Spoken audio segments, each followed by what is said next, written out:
श्री नवनाथ कथासार अध्याय 12 जालंधरनाथास वरप्राप्ती। कानिफनाथ जन्मकथा व त्यास वरप्राप्ती।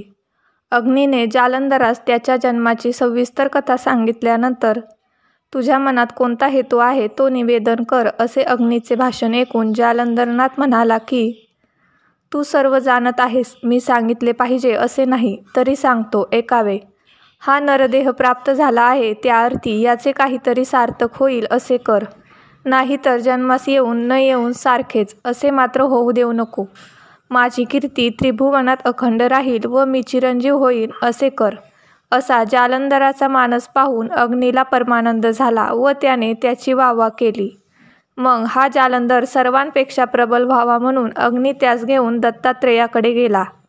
उभयतांच्या मोठ्या आदर सत्काराने भेटी झाल्या. नंतर दत्तात्रेयाने अग्नीला विचारले की आज कोणता हेतू धरून येणे झाले आहे व हा बरोबर दुसरा कोण.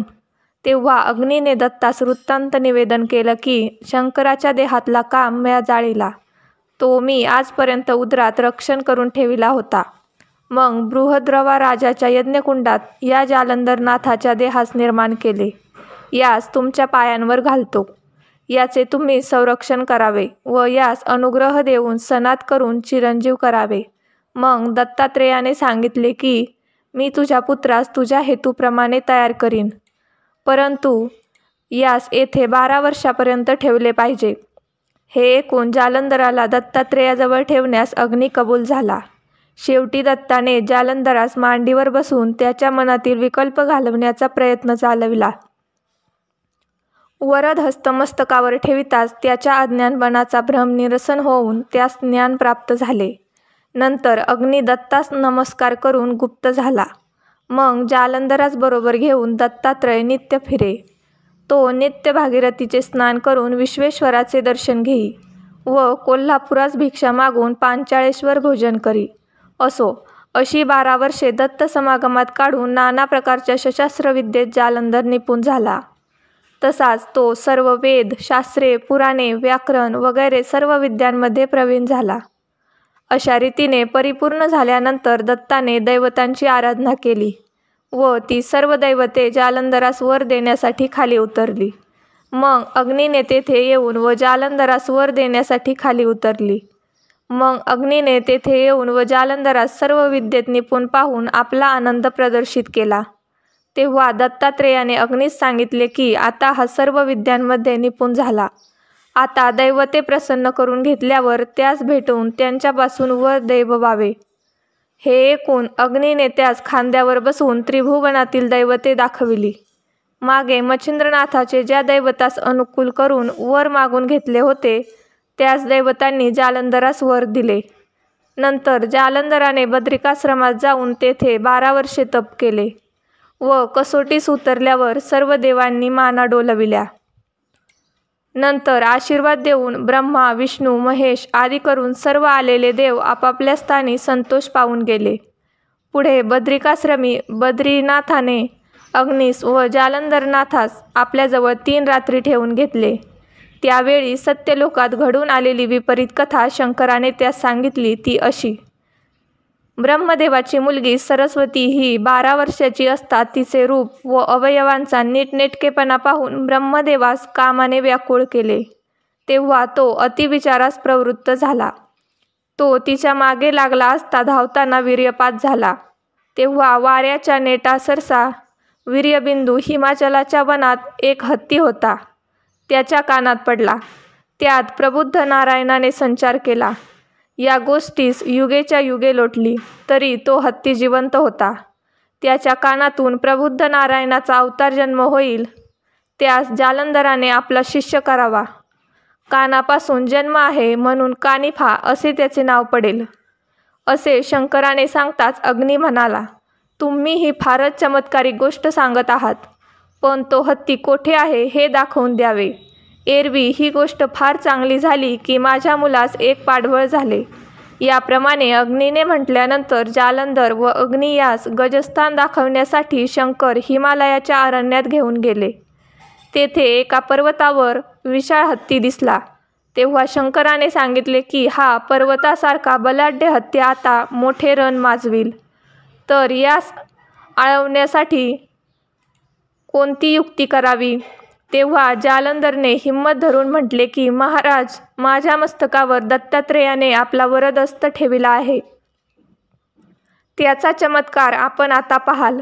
प्रलयकालचा काळही जेरीस येऊन उगीच बसेल, मग या हत्तीचा काय हिशोब आहे. असे म्हणून त्याने झोळीतून चिमटीभर भस्म घेतले आणि मोहिनी अस्त्राचा मंत्र म्हणून व स्पर्शास्त्र मंत्रून ते भस्म हत्तीवर टाकले. तेव्हा एवढा मोठा बलाढ्य गज पण अगदी नरम पडला. मग जालंधर त्याच्याजवळ एकटाच कानिफास आणावयास गेला.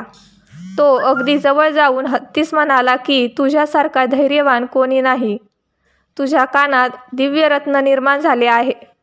आता हे समर्थ प्रबुद्ध नारायणा, तू हत्तीच्या कानात निर्माण झाला आहेस म्हणून तुझे नाव कानिफा असे ठेवले आहे. आता सत्वर बाहेर ये. जालंधराचे वचन ऐकून कानिफा म्हणाला की महाराज, गुणनिधे स्थिर असावे. मग हत्तीच्या कानाच्या भोकाशी येऊन कानिफाने जालंधरास नमस्कार केला. त्यावेळी ती 16 वर्षाची महातेजस्वी मूर्ती जालंधराने हाताचा आधार देऊन कानातून खाली जमिनीवर घेतली. मग त्यास खांद्यावर बसवून शंकरापाशी नेले व खाली उतरून शंकरास व अग्नीला नमस्कार करावयास सांगितले. हे ऐकून कानिफाने त्यास व जालंधरासही नमस्कार केला. तेव्हा कानिफास शंकराने प्रेमाने मांडीवर बसवले व त्याचे मुके घेतले. पुढे त्यास अनुग्रह देण्याकरता जालंधराने शंकरास विनंती केली. अनुग्रह झाल्या वाचून अज्ञानपणाचा मोड व्हायचा नाही असे मनात आणून शंकराने सुचवल्याप्रमाणे गुरुचे स्मरण करून जालंधरनाथाने कानिफाच्या मस्तकावर हात ठेवून कानात मंत्राचा उपदेश केला. तेने करून त्याचे अज्ञान तत्काळ नाहीसे झाले. मग 4घे जण बद्रिकाश्रमास गेले.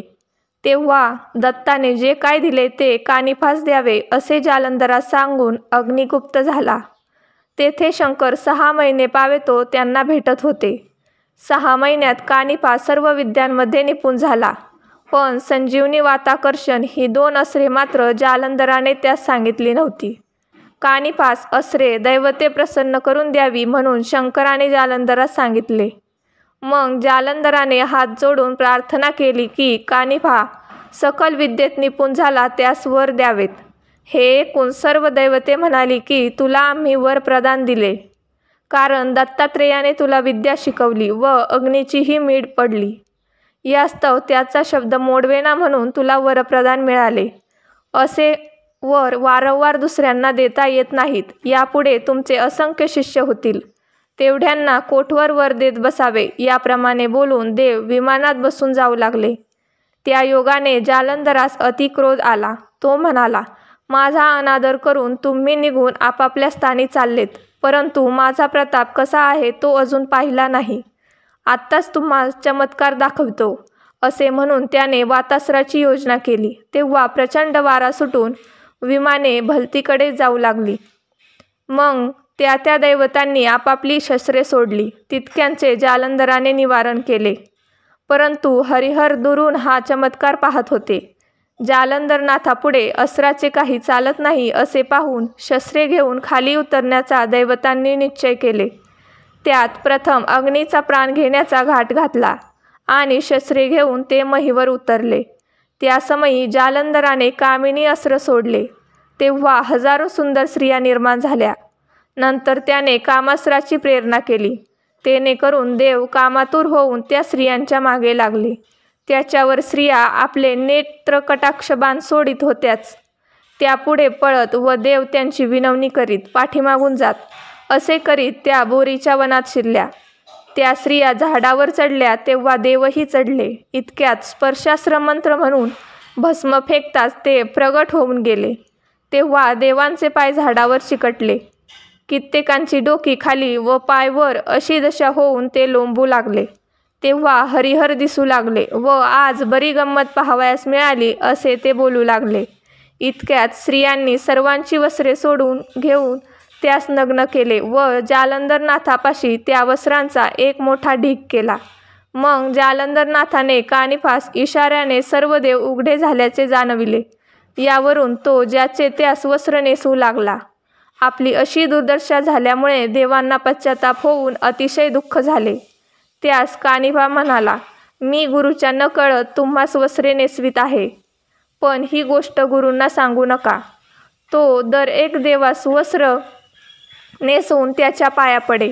याप्रमाणे कानिफाची नम्र भक्ती पाहून देव समाधान पावले व त्यांनी प्रसन्न चित्ताने त्यास वर दिले. असरात आम्ही सर्व प्रकार अनुकूल असल्याचे कबूल केले.